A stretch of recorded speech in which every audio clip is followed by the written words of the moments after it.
السلام عليكم ورحمة الله وبركاته. أعوذ بالله من الشيطان الرجيم. بسم الله الرحمن الرحيم. الحمد لله رب العالمين، والصلاة والسلام على أشرف خلق الله سيدنا ومولانا أبي القاسم المصطفى محمد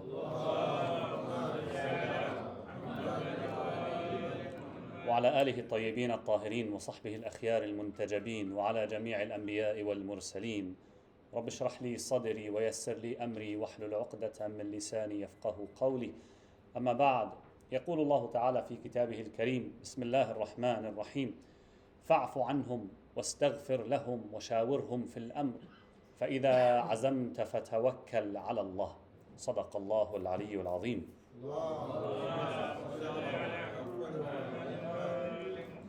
Many sources of records of history, for example, in Al-Irshad of Shaykh al-Mufid, there is a reporting of the events that took place immediately after the death of Muawiyah. And the reports say that after the death of Muawiyah, the news arrived to Medina. And actually Yazid sent a letter to the governor of Medina demanding him that he would extract allegiance from Hussein and few other people of the kind of major personalities, and without delay. And it is narrated that Al-Walid bin Utbah, who was the governor of Yazid on Medina, he summoned Imam Hussein alayhi salam in the night, and Imam Hussein realized that, okay, that's very strange. So he came to the palace of the governorship with a group of men, and he asked the men to stay outside, and if you hear the noise coming up, it means that something wrong is happening, therefore you would come in and you would save the situation. But none of that happened. Imam Hussein alayhi salam, he realized, he was told inside that, look, Yazid is now the Khalifa, Muawiyah died, you need to pledge allegiance. And Imam Hussein alayhi salam said, look, you didn't invite me to take the allegiance from me in secret, invite me in public. Invite me in public. And Imam Hussein alayhi salam found a way out, and then he would listen to counseling of people. Imam Hussein had decided then to leave Medina. It is reported that his brother, his half-brother Muhammad ibn al-Hanafiya, he actually gave a bit of counsel to Imam Hussein alayhi salam. And he would say him, Ya akhi, anta ahabbu an-nas ilay wa a'azzuhum alay, wa lastu adakhiru an-nasihata li ahad. So Muhammad ibn al-Hanafiya started giving an advice to Imam Hussein alayhi salam. And of course, Imam Hussein alayhi salam is someone who acts by the conduct and by the sunnah of the Prophet Muhammad sallallahu alayhi wa sallam. Allahumma salli ala Muhammad wa ali Muhammad. The verse that I just started the khutbah with, Allah subhanahu wa ta'ala says in chapter 3, verse 159, فَاعْفُ عَنْهُمْ وَاسْتَغْفِرْ لَهُمْ وَشَاوِرْهُمْ فِي الْأَمْرِ فَإِذَا عَزَمْتَ فَتَوَكَّلْ عَلَى اللَّهِ. Allah tells the messenger of God, so pardon them, ask God's forgiveness for them, and consult with them in conducting matters. Consult with the people, listen to their counsel. But once you've made the decision, put your trust in Allah subhanahu wa ta'ala and go forward. Yeah, Imam Hussein obviously would listen to this piece of advice. And we see that in this counsel that Muhammad ibn al-Hanafiya gives to Imam al-Hussein in Medina before he left, we see four elements that inshallah I'll mention. The first, Muhammad ibn al-Hanafiya says to Imam al-Hussein, تَنَحَّى بِبَيْعَتِكَ عَنْ يَزِيدَ ibn Muawiyah. In my understanding, it is as if he's saying, look, move away. You are required to pledge allegiance to Yazid bin Muawiyah. You can move away. Move away from it. Save yourself from it in a certain way. Avoid this allegiance to Yazid. And I think Muhammad al-Hanafiya realized that allegiance to Yazid is a no-go for Imam Hussein. It's non-negotiable at all. When Marwan ibn al-Hakam, who was the minister or the supporter of the governor of Medina, who actually would tell the governor of Medina, don't let Hussein leave from the palace, because if he left, you will never catch him again. You have to grab him and kill him now. And Hussein alayhi salam confronted Marwan. He says, you are speaking about me like that, someone like yourself? You kill me or him? He kills me? La wallah. It's not going to happen this way. And Imam would say, فَعَلَى الْإِسْلَامِ السَّلَامِ إِذْ بُلِيَتِ الْأُمَّةُ بِرَاعٍ مِثْلِ يَزِيدٍ. Peace be upon Islam if the governor on this ummah, the leader of this nation, is someone like Yazid. Rest in peace, Islam, if someone like Yazid is going to be our leader. So this was what Muhammad al-Hanafiya started telling Imam Hussein in his council. The The second, he said, وَتَنَحَّى عَنِ الْأَمْصَارِ مَا اسْتَطَعْتَ. Muhammad bin Hanafiya is saying to Imam Hussein alayhi salam, move away from the major cities as much as you can. Go to the darkness. Wa alaykum assalam wa rahmatullah. You know, because the major cities like Mecca, Medina, Kufa, these places, maybe Damascus, they are usually what? They are under the direct attention and control of the authorities. So obviously Imam Hussein alayhi salam, if he wants to protect himself, he has to move away from wherever there is, spies maybe who would give the news to the authorities about Imam Hussein alayhi salam, so that he can protect himself, protect his own life. And wait. So go away from the spotlight, stay away from the spotlight, and sit back and wait for the circumstances to be right. Because now it doesn't seem like it. So this is what Muhammad bin Hanafiya is saying. And he would tell Imam Hussein, look, where you go far away from the major cities and invite people to yourself. Send letters to people, communicate to them, and see what they reply to you. If they reply to you in letters of support, very good, that's good for you. Circumstances get better for you. And if they don't, you will have done your part. You will have done your part. You will have absolved yourself. You will have protected your own self. And you will have also made the hujjah, made the argument very clear on everyone. And you've done your part. And if they didn't support you, it's therefore their mistake. So hide, monitor from afar, assess from afar, wait for the circumstances from afar. Which means essentially, Imam Hussein in this way, he would be leaving the people. He would be leaving the ummah to the influence of Yazid, to the influence of the government of Muawiyah that now Yazid is inheriting. Meaning that the Imam Hussein would step back from a major step of responsibility that someone like him would have to make. Means that he would be letting go of accountability and responsibility. This is essentially what it translates to. The third thing that Muhammad bin Hanafiya suggested, according to some reports, he suggested Imam Hussein alayhi salam to go and head to Yemen. If you look at the map in Arabia, you would see Damascus in the north, the center of the government of Umayyah and Yazid. Yemen in the far south. In the middle you have Medina, Mecca. Right? So Muhammad bin Hanafiya is saying to Imam Hussein, look, go south, extreme south, meaning that it is far from the influence of the government of Yazid in the far north, in the Islamic land. Right? Meaning it's far from the spotlight, it's far from the circle of conflict. And in Yemen also there were supporters of Imam Ali alayhi salam. There were supporters of Hassan. And therefore they would be supportive of Imam Hussein alayhi salam. And this is a very reasonable suggestion that actually Muhammad bin Hanafiya is giving his brother. Go to Yemen. There are supporters for you in Yemen. Maybe that's a good option. This way you'll be protecting yourself as well. So it's far away from the center of the conflict. But for some reason Imam Hussein alayhi salam did not take that position. So Imam Hussein wasn't necessarily only after having supporters to form certain government in the far south. For some reason. And this is one of the things that we need also to think about. Why did Imam Hussein not go for that option? Why did he go for the option that apparently looked like it's a confrontational option? Meaning that eventually Imam Hussein would head where? Would decide to head towards Kufa. Meaning what? Very close to the center of the government of the Umayyads. Very close to the government or the center of the Yazidi government. It seems that Imam Hussein alayhi salam actually wanted to be in a confrontational position. In that sense. Meaning, I'm not only going to leave Yazid be and go somewhere, find supporters somewhere and form an entity somewhere far away. No. The position it seems that Imam Hussein had to make and take was that he had to form some movement that would actually confront this. Wa alaykum assalam wa rahmatullah. That would actually confront this status. Isn't this what governments, nations, military do? Yes? When you have a threat, what do? Yeah, they try to create military bases around that threat. Isn't it?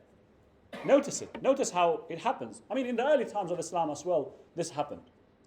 At the time or before the time of the war with Persia, for example, you see that Kufa was kind of created and it was expanded and so on and established as a city because it was closer to the place of threat. Imam Amir al-Mu'mineen alayhi salam did this as well. Allahumma salli ala Muhammad wa ali Muhammad. Imam Amir al-Mu'mineen, when he wanted to confront Muawiyah, did Imam stay in Medina? Or did he not head up north towards Kufa to have a basis of confrontation with the enemy? Or the person, the baghi, let's say, the person who is making trouble. So this is a reasonable geopolitical strategy that you would do, facing a threat. And see with Imam Hussein alayhi salam, the threat that happened with the emergence of Yazid now. Imam Hussein obviously did not revolt, he did not do this movement at the time of Muawiyah because there were certain circumstances that were different. There was a kind of a treaty that was there in place. Don't forget that. There was 10 years of Hussein did not move in the way that he moved when Yazid came to government. There was 10 years of the life of Muawiyah that Hussein witnessed. Some things happen now. The character of Yazid now is different. The attitude of Yazid, the policies of Yazid are now different from what was there at the time of Muawiyah. There's no enough time. Muhammad bin Hanafiya was telling Imam Hussein, look, go far away from the cities and sit and wait and monitor. That's not how you behave when you have an imminent threat. At the level of the threat that Yazid presented, someone like Yazid presented. Imam Hussein was very clear. No way. Ala al-Islam is-salam. If the ummah is to be governed by someone like Yazid, no way. That can't be. That's a massive, major regression in the nation.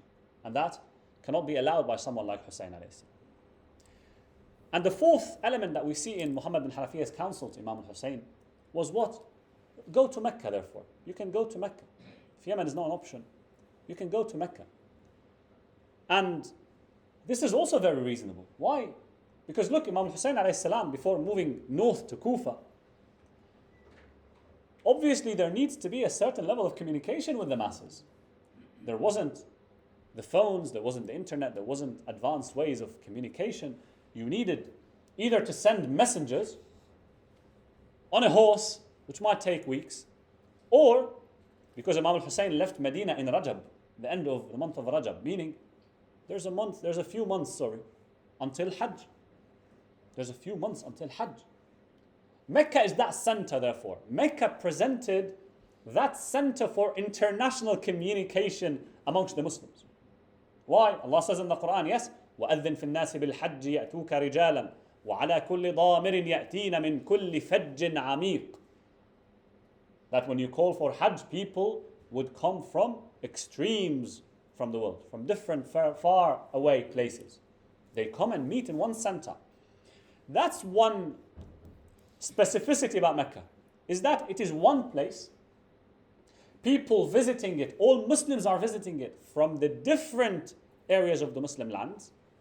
So it's a great opportunity. And not only that, different types of people come to Mecca. The normal people, the influential people, the people whose opinions and thoughts are listened to. Obviously, it's a perfect place for Imam Hussein alayhi salam to start his movement, to start maybe waking up people, to start assessing the situation. Mecca, therefore, was the natural next place to move to. And we see that actually Imam Hussein alayhi salam, in that report, according to Shaykh al-Mufid, he says to Muhammad bin Hanafiya, so where do you think I should go? Muhammad says, انزل مكة فإن اطمأنت بك الدار فبها فسبيل ذلك. فإن اطمأنت بك الدار بها فسبيل ذلك. Go to Mecca. And it therefore truly presented an opportunity for Imam Hussein alayhi salam to connect with the people. One very interesting point about Hajj, let me mention this now that we're talking about it. You know, Allah subhanahu wa ta'ala in the Quran describes Hajj that it is a certain practice with a certain set of rituals, right? Allah describes, for example, in Hajj, you do this, you do that. For example, you have to sacrifice, you have to do different actions. But Allah subhanahu wa ta'ala also says in chapter 22, verse 28, which is the very next verse after the verse I mentioned about when you call upon Hajj, people come from different places of the world. The next verse says what? Why? لِيَشْهَدُوا مَنَافِعَ لَهُمْ. لِيَشْهَدُوا مَنَافِعَ لَهُمْ, so they may obtain benefits for themselves. Allah subhanahu wa ta'ala is mentioning benefits on top of the spiritual rituals that we have to do. There are benefits of Hajj. So Hajj is not just a spiritual journey, a set of spiritual exercises that we do. There are benefits. There are some reports or narrations that say that some of these benefits is that people see the Imam, is that people meet the Imam. Imam alayhi salam, who is based in one place, but people who are to be led by this Imam are dispersed in the world. That's an opportunity for them to be present where the Imam is present. That's a benefit that they also could have. And so, unfortunately, when we see Mecca these days is presented to the people in a way that, look, it is stripped from anything related to politics or any concerns of the Muslims. It is only for a spiritual journeying of the individual towards God. Essentially, this is stripping Hajj off of what? Of a main essence. It is narrated that the Holy Prophet Muhammad sallallahu alayhi wa alihi wa sallam said, مثل المؤمنين في توادهم وتراحمهم وتعاطفهم مثل الجسد إذا اشتكى منه عضو تداعى له سائر الجسد بالسهر والحمى. The example of the believers is the example of the one body. If one part of the body aches, the whole body suffers. The whole body suffers with sickness, with sleeplessness. Mecca and Hajj is the place where the Muslims are able to demonstrate this, where we are able to listen to each other's concerns, where we are able to provide each other with counsel and solve each other's problems. Suddenly now Mecca and Hajj became what? A spiritual ritual that you come, do, leave. That's evacuating Hajj from its spirit. Evacuating it. See how Rasulullah entered Mecca. Was it a spiritual journeying way, purely an individual project of worship? Or was it the masses that they came in numbers and they threw fear in the hearts of the enemy? Hajj cannot be evacuated from the major issues that the Muslims are facing. Yes, Hajj is a place where the issue of Palestine should be brought up again and again and again. Not people get arrested if they mention Palestine. Not get arrested if people are trying to support any oppressed nation here and there. That's evacuating Hajj from its spirit. Imam Hussein alayhi salam attended Hajj, attended Mecca, and in his focus is this great threat that now the Ummah is facing. And Mecca was the next stop for Imam Hussein alayhi salam. To start his Reformation movement, Mecca was the very natural next stop. So Imam Hussein alayhi salam, indeed, as the reports say, he left Mecca. Some narrations say that he was leaving he left Medina towards Mecca. And as he was leaving Medina towards Mecca, he would recite the Quran. He would remember Allah subhanahu wa ta'ala. He would recite verses from the Quran, like chapter 28, verse 21. فَخَرَجَ مِنْهَا خَائِفًا يَتَرَقَّبْ قَالَ رَبِّ نَجِّنِي مِنَ الْقَوْمِ الظَّالِمِينَ. So Moses left the city. Imam Hussein would be reciting the Quran. Translation of which, so Moses left the city in the state of fear and caution, praying, O my Lord, deliver me from the wrongdoing people. We ask Allah subhanahu wa ta'ala, inshallah, that He may help us understand the movement of Imam Hussein alayhi salam, so that we are able, inshallah, to make it more relevant to the challenges that we are facing these days as an ummah. أقول قولي هذا وأستغفر الله لي ولكم. بسم الله الرحمن الرحيم. والعصر إن الإنسان لفي خسر إلا الذين آمنوا وعملوا الصالحات وتواصوا بالحق وتواصوا بالصبر.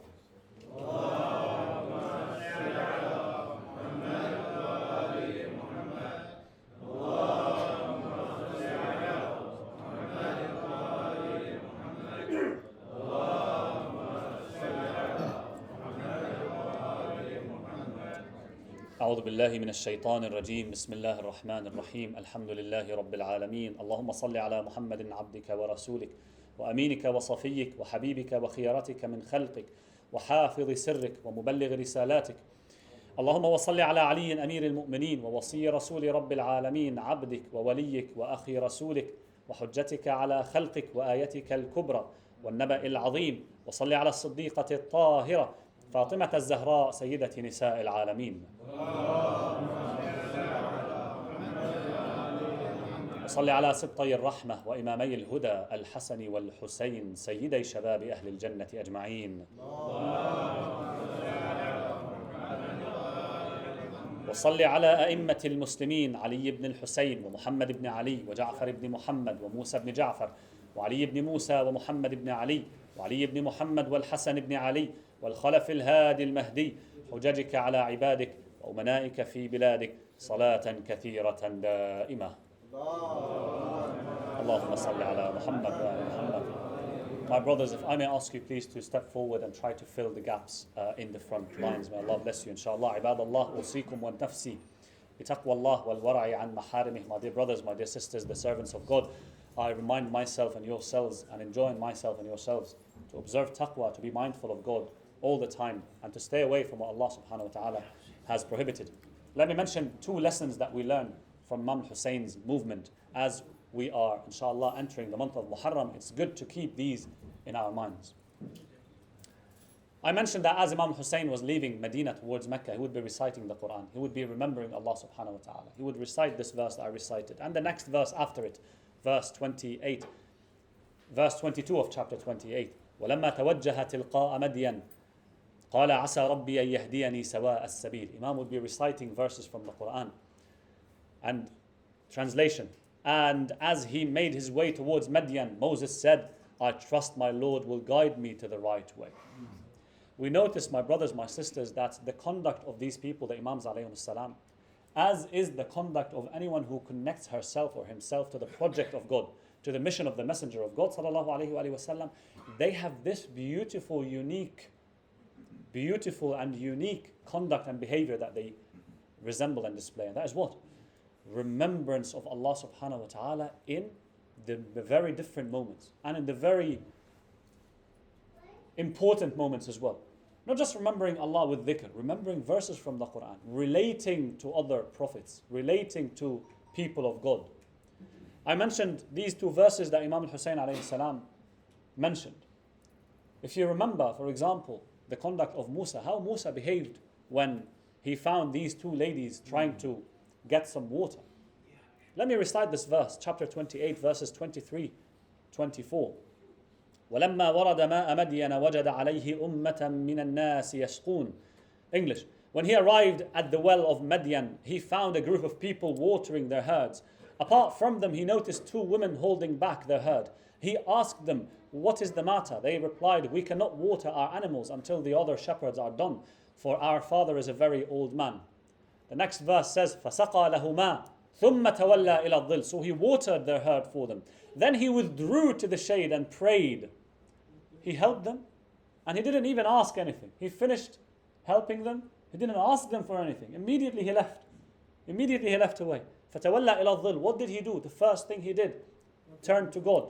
قَالَ رَبِّي إِنِّي لِمَا أَنزَلْتَ إِلَيَّ مِنْ خَيْرٍ فَقِيرٍ. Turned to Allah subhanahu wa ta'ala with a prayer. Prayed to God, saying, oh God, I am truly in need in whatever provision you may have in store for me. The Quranic du'as are very important. This du'a is also recommended that we also recite it. So this is one lesson, ahsantum, for rizq. This is one lesson that we learn from Ahlul Bayt alayhim salam as well. Can we really try to learn and discipline ourselves to recite these du'as from the Quran in different moments in our lives? Like Imam al-Hussein alayhi salam was reciting a verse from the Quran in a very critical moment in his life. Whether you're after, for example, marriage, whether you're after rizq, whether you're, for example, feeling anxious, whether you are confused and you need some guidance, yes, you pray to Allah subhanahu wa ta'ala with some verses of the Quran. It's good to memorize them. You're after marriage, for example, it's recommended to recite this dua, رَبِّ إِنِّي لِمَا أَنزَلْتَ إِلَيَّ مِنْ خَيْرٍ فَقِيرٍ. You're after rizq, for example, you pray, وَارْزُقْنَا وَأَنْتَ خَيْرُ الرَّازِقِينَ. Allah subhanahu wa ta'ala says these du'as for us in the Quran. If you, for example, are worried, you have a presentation at school or at work, and you want that Allah subhanahu wa ta'ala makes you speak fluently, yes, رَبِّ اشْرَحْ لِي صَدْرِي وَيَسِّرْ لِي أَمْرِي وَاحْلُلْ عُقْدَةً مِّن لِسَانِي. For example, that's a dua. We can actually train ourselves If you are in need of guidance, if you're confused, if you feel lonely, إِنَّ مَعِيَ رَبِّي سَيَهْدِينِ, my Lord is with me, He will guide me. Can we memorize these du'as? These du'as are not just words of remembrance to get thawab, my brothers, my sisters. The point behind dhikr, as we had mentioned before, is that this thing that you think of in your mind, that you say on your tongue, it has to translate to your heart, and therefore a conduct. It has to translate to your action, to your way of life. When we say these words, these verses, we're changing our way of life. We're improving ourselves. Similarly, when we attend, inshallah, the Muharram Majalis, it's not really about lamenting and expressing our emotions and that's it, and we leave as we entered. It's about actually making this meaningful change. This is how the tear over Imam Hussein alayhi salam, because it touches the heart, it's more likely to change us. Same thing about the dhikr of Ahlul Bayt. Yes? If, for example, you see someone from the opposite sex, and you think that you might be looking at something haram, then you remind yourself what Yusuf said, وَمَا أُبَرِّئُ نَفْسِي إِنَّ النَّفْسَ لَأَمَّارَةٌ بِالسُّوءِ إِلَّا مَا رَحِمَ رَبِّي. You remember Allah subhanahu wa ta'ala in different situations. That's one lesson that we learned from the movement of Hussein alayhi salam. The second short lesson, but very deep, is that Hussein alayhi salam did not go and hide when there was matters of responsibility. When there was threats to his community, Imam Hussein did not go, sit back, see the circumstances, wait for the better circumstances, and then, for example, contribute and step forward. No. In fact, Imam al-Hussein did it publicly. He could have left at night, like Ibn Zubayr did. Abdullah ibn Zubayr, he fled Medina as well, because he was demanded to give bay'ah to Yazid. He fled Medina to Mecca as well, but in stealth mode, right? Taking not the major roads. Imam al-Hussein took the major roads. The report that I mentioned says, وَلَزِمَ الطَّرِيقَ الْأَعْظَمِ فَقَالَ لَهُ أَهْلُ بَيْتِهِ. He took the highway, not sideways. He took the highway. He faced the responsibilities with his chest. Later, literally with his chest. His family would tell him, why are you taking the highway? Take sideways like Ibn Zubayr did. Imam al-Hussein refused. He says, لا والله لا أفارقه حتى يقضي الله ما هو قاض. I would not separate from this major way. That's the right thing to do. I will do it. It has risk, so be it. I will do it. Imam al-Hussein alayhi salam, my brothers, my sisters, was not of those people who would sit back and wait for circumstances before stepping up and taking responsibility. When gaps arise in a community, when issues arise, we, the Husseinis, should be people who take the first step back. Not those who wait for others to step forward and then we say, yeah, when there are 5 people, 10 people, then I'll see what I can do, what I can help. No, we are people who sacrifice. You're not being asked to sacrifice your life like Hussein was doing. You're not being asked to sacrifice your family, literally the life of your family, like Hussein suffered. You might be asked to give some hours of your time, maybe teaching in madrasa. You might be asked to give a few minutes of counsel, for example, if you are able to step forward to lead the madrasa and being part of the madrasa management team. The nice thing is that you will not be alone. That's the thing. Don't think that if you step forward, you'll be alone. There is a team of successful people, strong people behind you, beside you to support you. You won't be alone. Allah is with you first, obviously. But there are people who are, inshallah, able to guide you and support you. We need to be Husseinis. We need to be people who step forward and rush to the field when gaps appear. Like Hassan and Hussein would rush to the battlefield to the extent that Ali himself would say to people, go and calm them down. I fear them being killed. They're so adamant. They're so zealous towards doing what pleases Allah subhanahu wa ta'ala. This is the spirit, inshallah, that we should all have. أقول قولي هذا. I say this and I ask God to forgive me and forgive yourselves. أستغفر الله لي ولكم. بسم الله الرحمن الرحيم. إن الله وملائكته يصلون على النبي يا أيها الذين آمنوا صلوا عليه وسلموا تسليما.